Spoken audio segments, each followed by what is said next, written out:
नमस्ते दोस्तों, मैं प्रकाश सिंह राजपूत गांव सगरुण ग्राम पंचायत सगरुण से हूं, जिला राजसमंद राजस्थान से हूं। आशा करता हूं कि आप सब अच्छे होंगे। आज ये वीडियो इसके लिए लेके आया हूं कि लोग कहते हैं कि हमारा भारत महान है। आज कितना महान है जो आज मेरे समझ में आ रहा है, और शायद काफ़ी लोग इस समस्या से जूझ रहे हैं। और ये परेशानियां शायद 100 में से 80 लोगों को ये परेशानियों का सामना करना पड़ रहा है। मेरी बात करूं तो मेरे माता पिता का देहांत हो चुका है। मैं अकेला हूं। 2 भाई हैं, और मेरा भाई तो शादी होते ही अलग हो चुका था, और अब मैं अकेला हूं। और मेरे खाने पीने के घर में वांदे हो रहे थे। इसके लिए मैंने अपनी ज़मीन का बंटवारा करने के लिए, अंतकाल खुलवाने के लिए मैं पटवारी साहब के पास में गया। मुझे अंतकाल खुलवाना है। अंतकाल खोलने के चक्कर में उन्होंने कहा कि भाई तुम अपना वो सर्जरा फॉर्म ले आओ और सरपंच से साइन करवा के मुझे दे दो। इसी दौरान मैंने सरपंच साहब तो नहीं मिले, परंतु उप सरपंच साहब से सर्जरा फॉर्म पर साइन करवाया, और माता पिता का मृत्यु प्रमाण पत्र और सर्जरा फॉर्म पटवारी साहब को पेश किया। तो उन्होंने बोला महीने 2 महीने में आपका अंतकाल खोल दिया जाएगा। मैं बोला ठीक है। मैं उसी में दौरान महीने 2 महीने उनकी इंतज़ार करता रहा। फिर पटवारी साहब को बोला मेरा अंतकाल का क्या हुआ था। बोला अभी सरपंच साहब नहीं आए और तो उनका साइन करवाना बाकी है, वो करवाना बाकी है, ऐसा करके मुझे वापस भेज देता। इसी दौरान मैं वापस गया तो मेरे को बोलता है कि कोरम होएगा, कोरम में आपका अंतकाल खुल जाएगा। उसमें भी कोई अंतकाल नहीं खुला और न ही कोई कोरम हुआ। इसी दौरान मैं परेशान होते हुए करीबन 1 साल बीत गया। उसके बाद में मैं कलेक्टर साहब के पास में गया, तो कलेक्टर साहब को एक एप्लीकेशन दिया, और कलेक्टर साहब ने कहा कि भाई पटवारी साहब को क्या बोल रहे हैं। तो मैं बोला मेरे करीबन 1 साल से चक्कर लगवा रहे हैं, परंतु मेरा कार्य पूरा नहीं कर रहे। तो उन्होंने तुरंत कहा कि भाई पीओ साहब को बताया कि पटवारी को फ़ोन लगाओ, इनका कार्य क्यों नहीं हो रहा। पीओ साहब ने उनको फ़ोन लगाया। पीओ साहब को उन्होंने बताया कि इनका अंतकाल मैंने खोल दिया है, और इसमें 45 दिन की मुद्दत होती है कि अगर 45 दिन तक सरपंच साहब नहीं मिलते हैं और इनके ऊपर साइन नहीं होता तो तहसीलदार साहब खुद साइन करेंगे और इनका अंतकाल खुल जाएगा। इसी दौरान मेरे को पीओ साहब ने बताया कि वो करीबन महीना ऊपर हो चुका है, और 15-20 दिन और रुक जाओ, उसके बाद में तुमको साइन करके अंतकाल को आपका कार्य पूरा हो जाएगा और आपको नकल मिल जाएगी। उसी दौरान मैंने 15-20 दिन इंतज़ार करते करते और बिताया। उसके बाद में मैं फिर पटवारी साहब के पास में गया। मैं बोला नकल, तो बोलता है आज देता हूँ, कल देता हूँ, ऐसा करके मुझे वापस चक्कर लगवाने लगे। इसी दौरान मैं पीओ साहब को फ़ोन किया। मैं बोला अभी तक नकल दे नहीं रहे हैं, और शायद मेरा कार्य पूरा हुआ है या नहीं हुआ कुछ मालूम में नहीं पड़ रहा। तो पीओ साहब ने वापस बोला कि ठीक है, मैं वापस बात करता हूँ उनसे। ऐसे भी वापस लोगों को कुछ बात हुई या नहीं हुई मुझे कुछ में ही नहीं मालूम। 2-4 दिन और निकले, वापस पीओ साहब को फ़ोन किया तो बोला वो फ़ोन नहीं उठाया, फ़ोन उठाया ही नहीं उन्होंने। उसके बाद में 2-4 दिन बाद में वापस फ़ोन किया तो पीओ साहब बोलते पटवारी ऐसा बोल रहे हैं कि सरपंच तुम्हारे पास 5,000 रुपये मांग रहा है, तो वो साइन नहीं कर रहा है। मैं बोला कौन सरपंच साहब 5,000 रुपये मांग रहा है। मैंने सरपंच से वो सरपंच बनने के बाद भी मेरी और उसकी मुलाकात ही नहीं हुई, तो कौन मांग रहा है। मैं बोला ले आओ सरपंच को, जो भी मांगता होएगा तो मैं दूंगा, मेरे पास मांगता होएगा तो मेरा कर्जा मैं चुकाऊंगा ना। तो वापस वो लोगों ने कुछ जवाब दिया नहीं, और सरपंच साहब का और मेरा कोई लेन देन भी नहीं था, और ना ही कोई सरपंच साहब उनसे मिले थे। इसी दौरान मुझे परेशान करते रहे। वैसे वैसे 1 महीना और बिताया। फिर मैं वापस कलेक्टर साहब के पास में गया तो कलेक्टर साहब में नहीं मिले। एप्लीकेशन वापस दे के आया, तो उन्होंने इसी दौरान एप्लीकेशन देने के बाद में उन्होंने वापस क्या मालूम नहीं, तो मुझे नकल दिलाई तो उसमें देखा कि वापस मुझे पता चला कि मैं आधा अंतकाल खुला है और आधा अंतकाल खुला भी नहीं है। इसी दौरान मैं वापस परेशान होता रहा, और काफ़ी दिनों तक वो मुझे उसका पूरा निस्तारण भी नहीं मिला कि भाई मेरी कुल ज़मीन कितनी है क्या है। इसी दौरान मैं वापस ऑनलाइन पर नकल निकलवाने के चक्कर में करीबन में काफ़ी टाइम बीता, और वापस ऑनलाइन नकल निकलवाने के बाद में देखा कि उसमें आधा अंतकाल खुला और आधा अंतकाल खुला भी नहीं। तो फिर मैं वापस आधा अंतकाल खुलवाने के लिए दूसरा सर्जरा फॉर्म ले आया और वापस साइन करवाने के लिए पंचायत में गया। तो पंचायत ने मैं बोला कि ठीक है साइन कर देंगे, सरपंच साहब अभी यहाँ पर नहीं हैं, तो आएंगे तो साइन करवा देंगे। इसी दौरान उन्होंने करीबन 2 महीने 3 महीने यहाँ पर बिता दिए और 2 महीने 3 महीने बाद में भी मुझे साइन करके नहीं दिया और मुझे उल्टा सीधा जवाब दे के भेज दिया। तो मैंने वापस एक ऑनलाइन राजस्थान संपर्क हेल्पलाइन में कंप्लेन भी किया और एक कलेक्टर साहब को भी कंप्लेन किया, तो भी वहाँ से कुछ सुनवाई नहीं आई। फिर मैं मीडिया के पास में गया, पत्रकार के पास में, तो पत्रकार में को ने फ़ोन किया सरपंच को, भाई इनको साइन करके दे दो, उसमें आपको क्या दिक्कत आ रही है। तो उन्होंने बोला कुछ दिक्कत नहीं आ रही है, तो फिर क्यों नहीं कर रहे हो साइन। इसी दौरान मेरे पास में काफ़ी टाइम बीतते गया। फिर उन्होंने साइन किया, वो साइन करवा के वापस लाया, तो यहाँ पर पटवारी लोगों की हड़ताल हो गई। वो काफ़ी टाइम तक और लंबा चलता गया। फिर वो सर्जरा फॉर्म और ऐसे ही रह गया। फिर मैंने एक पीएम पोर्टल पर कंप्लेंट भी किया।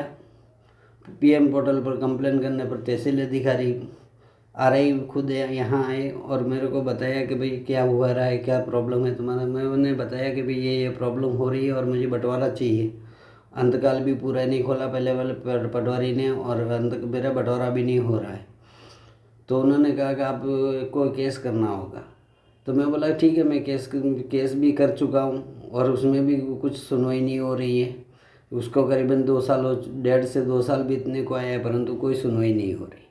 इसी दौरान उन्होंने बताया कि आप एक एप्लीकेशन SDM साहब को दो, जिसमें आपकी जो भी होएगा वो SDM साहब भी करेंगे। तो उनके कहने पर मैंने एक एप्लीकेशन SDM साहब को दी।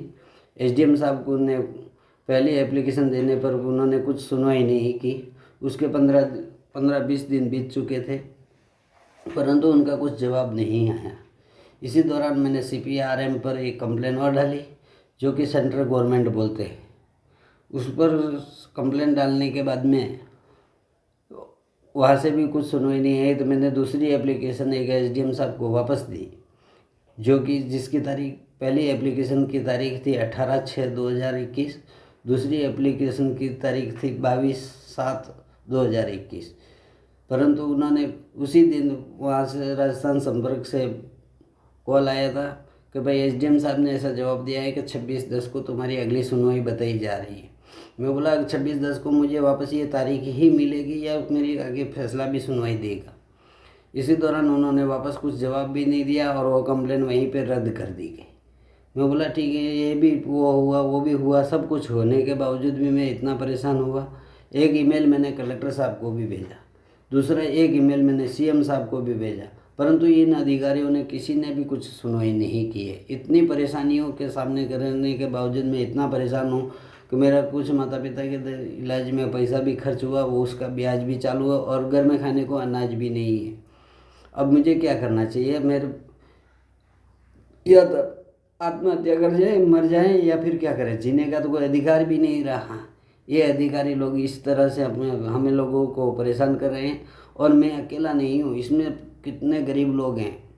और वकील साहब से मिलता हूँ, वकील साहब बोलते हैं SDM साहब नहीं बैठ रहे, तो हम लोग क्या करेंगे? अब इसी दौरान वकील साहब SDM साहब नहीं बैठ रहे, ये परेशानी आ रही है। तो जब सरकारी अधिकारी लोग ही ड्यूटी सही नहीं करेंगे तो हम लोग का क्या होएगा?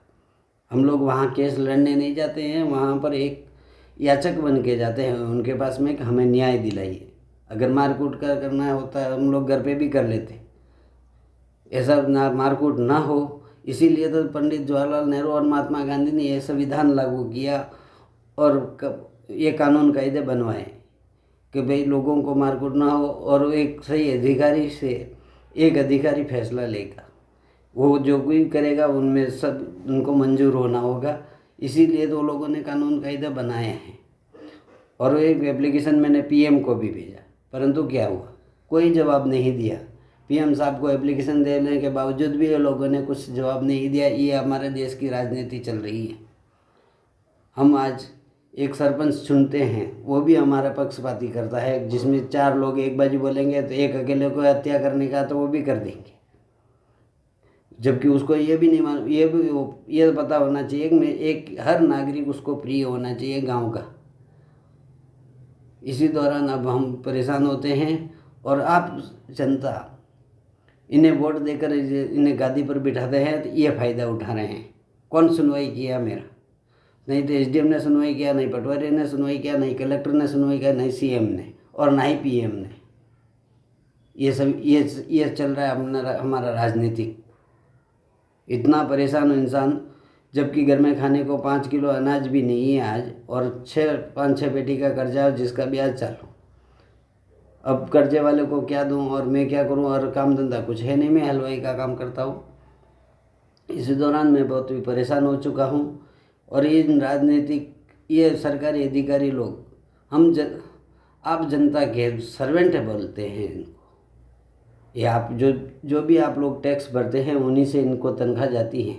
हम लोग छोटी बड़ी नौकरी करते हैं तो हमारा सेठ, कहीं पे भी हम नौकरी करने को जाएंगे तो 10 मिनट लेट आएंगे तो सेठ 50 बात सुनाते हैं। परंतु इन अधिकारियों को कौन पूछता है? कोई नहीं पूछता है। प्रमोशन मिलते रहता है, एसडीएम पगारें बढ़ती रहती है, सब चलता रहता है ऐसे ही। क्या करने का? जग मरा है, जनता तो अपना काम बनता है। इस तरह से हमारे देश की राजनीति चल रही है, इस तरह से ये लोग अधिकारी लोग कार्य कर रहे हैं। मैं परेशान हो रहा हूँ बहुत। और ना ही तो कोई पीएम सुन रहा है, ना ही कोई सीएम, ना ही कोई कलेक्टर।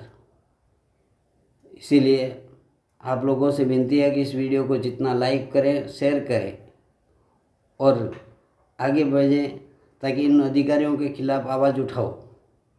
मैं अकेला परेशान नहीं हूँ, मेरे देश का हर नागरिक परेशान है। लगभग करीबन 100 में से 70 लोग परेशान हैं। और बहुत से मैं तो ठीक है, कुछ भी अकेला हूँ, इसके लिए कुछ भी करके अपना पेट भर लेता हूँ। परंतु उनका क्या होता होगा जिनके परिवार है, बाल बच्चे हैं, उनकी ये कंडीशन होती है कि वो वकीलों की फीस भरे या उनका परिवार का भरण पोषण करे। वैसे में वो इंसान क्या करना चाहिए? बेचारा गरीब मर जाएगा, वो तो ऐसे ही मर जाता है, कोई लेना देना नहीं है किसी को। और जब 26/10 की मेरी सुनवाई बताई गई, आगे 26/10 को गया तो मेरे को एसडीएम ने तोड़कर के निकाल दिया, बोले कि यहाँ पे अभी कोई कोर्ट नहीं लग रही है, जाओ। इसी दौरान अब मैं ये वीडियो बना रहा हूँ और आप लोगों से निवेदन है कि आवाज़ उठाओ और गूंगे बनकर मत बैठो। आप ये सब के सब आपके सर्वेंट है। स्कूल एक सरपंच से लेकर राष्ट्रपति तक पब्लिक सर्वेंट है। और एक स्कूल के चपरासी से लेकर कलेक्टर तक पब्लिक सर्वेंट है। इनको पब्लिक की सेवा करनी चाहिए। कोई भी आदमी अगर किसी के यहाँ, हम लोग छोटे बड़े लोग किसी भी कहीं पे भी काम पर जाते हैं तो भाई वहाँ पर हमारा दिल करता है कि हम लोग इनकी पगार खा रहे हैं, सेठ हमें पगार दे रहा है तो हम लोग सही तरीके से काम कर रहे हैं। पर इनको क्या है? इनको कोई किसी जनता की नहीं पड़ी है। जबकि हर अधिकारी का ये फर्ज बनता है कि जनता की सेवा के लिए वो लोग खड़े हुए हैं, चाहे इसमें राजनेता हैं या चाहे सरकारी अधिकारी हैं। आपने ही तो वोट दिया सरपंच बनाने को, आपने ही तो वोट दिया एमएलए बनने के लिए, आपने ही तो वोट दिया सीएम बनने के लिए, आपने ही तो वोट दिया पीएम बनने के लिए। सरकार बनाई किसने? आपने ही ना। आप ही ने वोट दिया और आप ही का वोट से वो उस कुर्सी पर बैठे हैं। उन्हें अधिकार दिया है हमने। हमारा एक अधिकार का मतलब ये हुआ कि वो एक राजा है। अगर एसडीएम है तो पूरी तहसील का एक वो राजा है, जो कि उसके पास हम लोग एक याचक बन के जाते हैं कि साहब मेरी ये प्रॉब्लम है और मुझे सोल्व किए। हम लोग कोई केस लड़ने नहीं जाते, क्योंकि हम लोग कुछ इतना कानून कायदा नहीं जानते हैं। इसके लिए हम लोग को वकील करना पड़ता है। इसीलिए हम याचक बन के जाते हैं, परंतु याचक की वो सुनवाई नहीं करते। क्यों? ऐसा क्यों हो रहा है? मेरा कहने का मतलब ये है कि हर एक एसडीएम आएगा, आपको एक पैसे दिया, वो 2 महीने 3 महीने की पैसे दे देगा। उसके बाद में वो वापस, आप जब 2 महीने 3 महीने बाद में जाएंगे तो एसडीएम दूसरा मिलेगा। वो वापस फाइल खोलेगा और वापस आपको पेशी देगा, अगली पेशी दे देगा, बोले अगली सुनवाई अगली पेशी को होगी। इसी तरह उनका प्रमोशन होते रहता है, ट्रांसफ़र हो जाता है और हम लोगों की ज़िंदगियां खराब हो रही हैं। इसीलिए जनता से निवेदन करता हूं को चुप ना बैठे। हे मेरे भारतवासियों, ये लोग पढ़ने को जाते हैं, हम लोग भी स्कूल में पढ़ने को गए हुए हैं, जिसमें एक प्रतिज्ञा भी बताई कि भारत मेरा देश है, मैं भारत का सम्मान करता हूँ। मैं तो शायद ये प्रतिज्ञा शायद पूरी तरह से मुझे याद नहीं है, इसीलिए मैं सम्मान हुआ है उनका। क्यों वे प्रतिज्ञा भूल गए? उन्हें याद दिलाने की कृपा करें और हर अधिकारी अपनी सही ड्यूटी करे। कहाँ सुनो, कोई अधिकारी सही ड्यूटी कर नहीं रहा, इसके लिए आपको उठना होगा। बहुत से ऐसे लोग हैं जो कि ये कोर्ट के कचहरियों के चक्कर लगाते लगाते मर गए, परंतु उनकी फाइलें वहीं पर घुटने टेक गई। जैसे कि मेरे पिता ने केस लड़ते लड़ते उनकी फाइलें वहीं पे घुटने टेक दी और मेरी सारी जिंदगी की कमाई उसी केस चक्कर में चली गई और वकीलों के घर बनते गए। इसके लिए मैं सरकार वालों से निवेदन करता हूं कि ये भ्रष्टाचार बंद कीजिए और एक एसडीएम जब तक मिनिमम 50 केस सॉल्व नहीं करता तब तक उसका प्रमोशन नहीं होना चाहिए या उनकी सैलरी नहीं बढ़नी चाहिए, तभी ये स्ट्रिक हो सकता है। क्या सुनवाई हो रही है हमारी? कुछ सुनवाई नहीं हो रही है। और मेरा निवेदन है आप जनता से कि आप कोई भी अधिकारी सुने, सोच समझ कर वोट दें। कौन आता है वोट मांगना होएगा तब तक आप गांव में घूमेंगे, गली गली में घूमेंगे कि हमें वोट दीजिए, हम वो करेंगे। कोई सुनता है? आज कौन सुनता है? वो सीएम बन गए तो कुछ सुनता है? नहीं। इनके ऊपर वही तो अधिकारी हैं, कलेक्टर के ऊपर भी वही है ना, एसडीएम के ऊपर भी वही है। हम लोग कंप्लेन दर्ज करवाते हैं, क्या हुआ था? कंप्लेन दर्ज करवा के मेरी दर्जनों कंप्लेनें पड़ी है राजस्थान हेल्पलाइन संपर्क हेल्पलाइन में। क्या हुआ? सब कुछ नहीं है। स्टेट लेवल सचिव है, वो मेरी ईमेल गई होगी तो शायद सीएम को बताई होगी या नहीं बताई होगी, वो भी भूल गया कि मैं भी एक पब्लिक सर्वेंट हूँ। इसीलिए आप लोग चुप ना बैठे। मेरा जनता से यही निवेदन है। मेरे पास तो कोई रास्ता बचा नहीं है और ये लोग इसी तरह करते रहेंगे और हमारी जनता, हमारे भारतवासी मरते रहेंगे। हमारी अब भारत सरकार अगर मेरे को मेरी हेल्प नहीं कर सकती है तो मुझे तो विदेशों से किसी से, पाकिस्तान या चीन से मदद लेनी होगी। कहाँ से लाऊं मैं वकील की फीस भरने के लिए पैसे? इतना पैसा लाना है कहाँ से? आज मेरे पास खाने को अनाज नहीं है तो मैं इतना फीस भरने के लिए पैसा कहाँ से लाऊं? फिर क्या बन जाएगी? किसी आतंकवादी से अब हाथ मिलाऊं? और आतंकवादी जो कहेंगे पैसे के लिए कुछ भी करूंगा, मैं क्या करूं? मैं भारतवासियों के खिलाफ आवाज़ मुझे चला जाऊं? मेरा दिल तो ये नहीं करता है। शायद इससे अच्छा होगा कि मैं ही खुद अपना जीवन ही समाप्त कर दूं। जो खा रहा है उसको खाने दूं, परंतु जो मेरे को कर्जा मांग रहे हैं उसका क्या होएगा, वो सोचकर मैं ये वीडियो बनाया हूँ। नहीं कुछ लेना देना था और इसके लिए ये वीडियो बनाया हूँ कि मेरे भारतवासी जनता बहुत इसी दौरान तकलीफ़ में आ रही हैं, जिनके सालों बीत गए, जिनकी ज़िंदगियाँ बीत गई, परंतु वो फाइलें वहीं की वहीं एसडीएम कोर्ट में दम तोड़ रही हैं। इसके लिए ये नहीं होना चाहिए।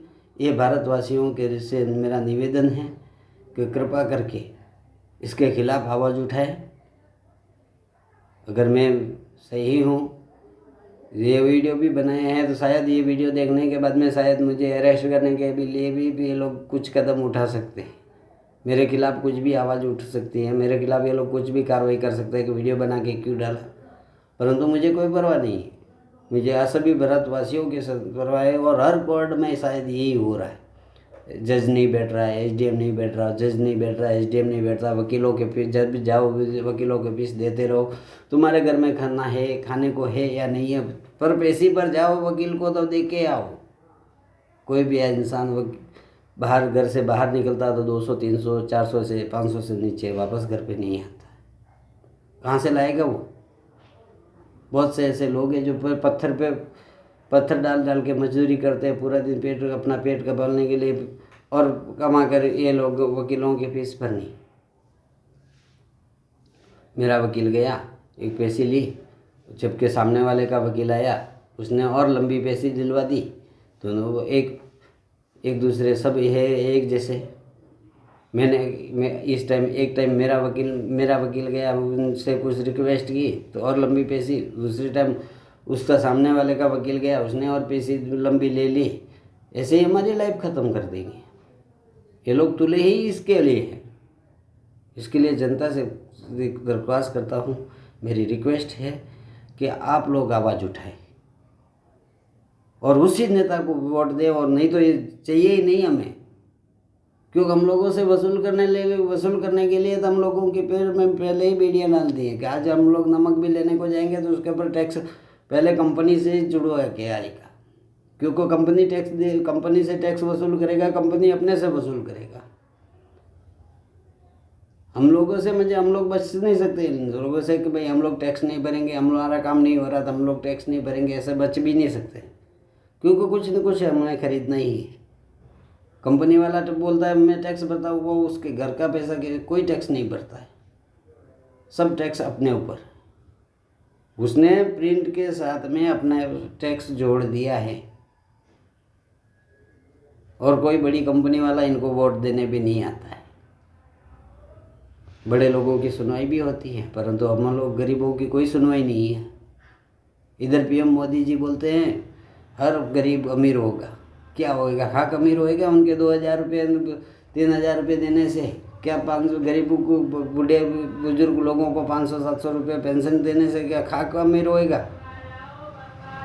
ये सिस्टम चेंज करो। अमीर बनाना है तो देश को,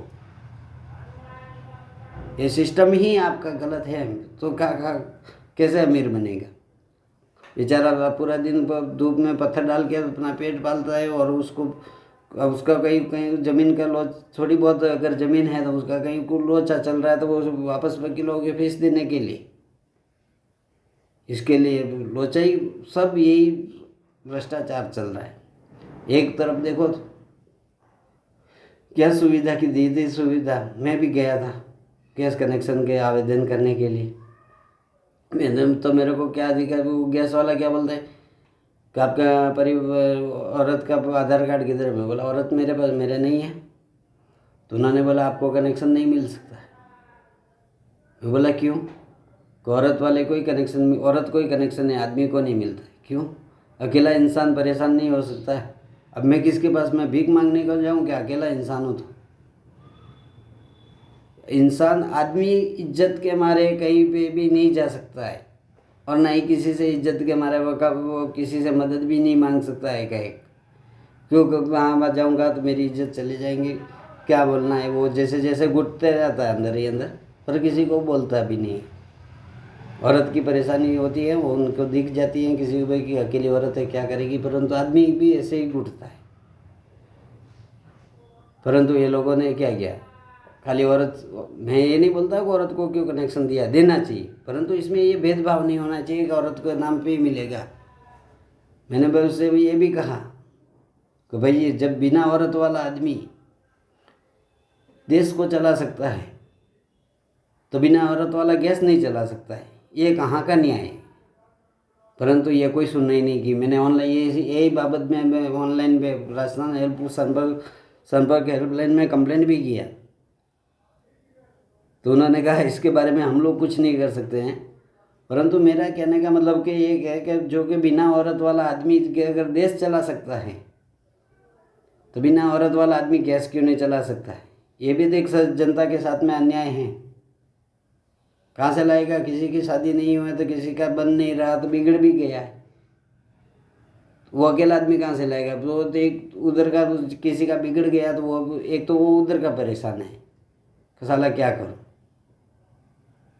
इसके लिए मैं ये भी अपने साथ अधर्म ही हुआ, मुझे अन्याय ही हो रहा है। पीएम अकेला भी मोदी जी नहीं है, कभी मुझे बिना औरत के देश को चलाना है। उससे पहले भी हुए अटल बिहारी वाजपेयी जी, उन्होंने भी देश चलाया। हम जनता नहीं कर सकती इसके लिए। हम जनता गैस भी नहीं चला सकती है बिना औरत वाले, देश चला सकते हैं। ये चल रही है राजनीति। इस वीडियो को लाइक करें और शेयर करें, और जितना हो सके उतना शेयर करें, और सब्सक्राइब करें इस वीडियो को। धन्यवाद।